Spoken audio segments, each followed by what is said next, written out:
దేవునికి మహిమ కలుగును గాక. ప్రియమైన చింటి వాళ్ళరా, మనము భౌతికముగా ఈ గృహములో, ఈ యొక్క భూమి మీద ఇల్లు పైన నిలబడాలంటే పక్కన గోడలు ఉండాలి. మన ఆధ్యాత్మిక జీవితం, మన ఆత్మీయ జీవితము గోడలు అనేటువంటి ఆధ్యాత్మిక జీవితాన్ని కరెక్ట్గా కట్టుకుంటే బయటి నుంచి ఏ ఒక్కడు అపహరించకుండా, ఏ ఒక్కడు లోపలికి ప్రవేశించకుండా ఉండడానికి వీలవుతుంది. హల్లెలూయా. గోడలు కట్టుకోకుండా ఊరికి రేకులు కట్టుకుంటే మనం ఎప్పుడు ధైర్యంగా బ్రతకగలమా? ధైర్యంగా ఉండగలమా? ఉండలేం. ఎప్పుడు బిక్కు బిక్కుమని భయపడుతూ బ్రతకాలి.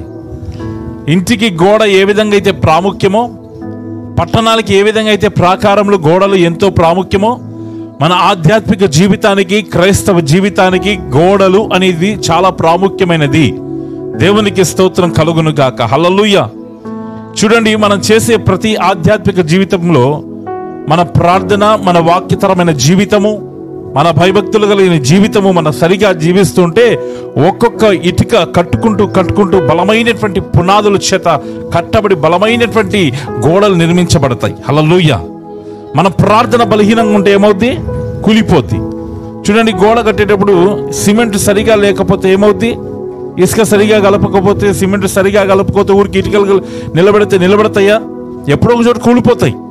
దానికి సరైనటువంటి రీతిగా ఇటుక, ఆ ఇసుక, ఆ సిమెంటు చాలా స్ట్రాంగ్ ఉంటేనే అవన్నీ కూడా కరెక్ట్ చేసుకోగలిగితే, మన జీవితంలో కూడా ప్రార్థన, వాక్యము, భయభక్తులు కలిగిన జీవితం సరైన రీతిగా ఉంటేనే, చాలా స్ట్రాంగ్గా ఉంటేనే మనం గోడల్ని సరైనటువంటి రీతిగా కట్టుకోగలం. దేవునికి స్తోత్రం కలుగును గాక. నాసికరంగా కట్టుకుంటే ఏమవుతుంది? ఒకడు ఈదిగా తోసేసి లోపలికి వచ్చేస్తాడు.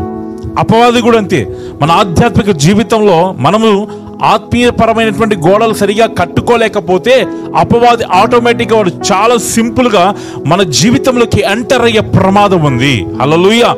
అందుకే మన ఆధ్యాత్మిక జీవితము, గోడ అనేటువంటి ఆత్మీయ జీవితాన్ని చాలా బలంగా ప్రార్థనతో, ప్రభు అయిన యేసుక్రీస్తు వాక్యము ద్వారా చాలా బలంగా కట్టుకోవాలి. దేవునికి మహిమ కలుగును గాక.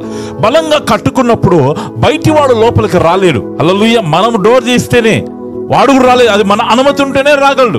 హల్లెలూయా. చూడండి, ఎవరైనా ద్వారాలు తెలిస్తే మన అనుమతి లేకుండా ఎవరు రాలేరు.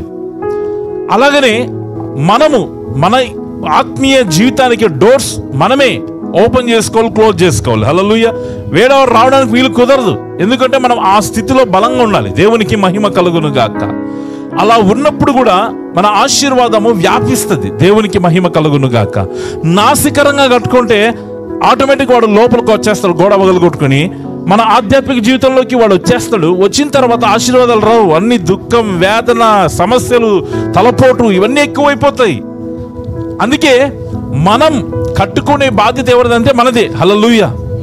ఇసుక దగ్గరగా ఉంది, సిమెంట్ ఉన్నాయి, అన్నీ ఉన్నాయి. సరిగా కట్టించుకునే బాధ్యత ఎవరిది? యజమానునిది. హల్లెలూయా. ఇప్పుడు ప్రార్థన మన దగ్గర ఉంది, వాక్యం మన దగ్గర ఉంది, దేవుడు మనతోనే ఉన్నాడు. ఆయనను స్వీకరించడము, ఆయనలో ప్రార్థించడము, ఆయన వాక్యాన్ని చదవడము, నేర్చుకోవడం అది ఎవరిలో ఉంది? మనలోనే ఉంది. హల్లెలూయా. అవన్నీ సరి చేస్తే మనం కూడా గోడను చాలా బలంగా కట్టుకోగలం. దేవునికి మహిమ కలుగును గాక.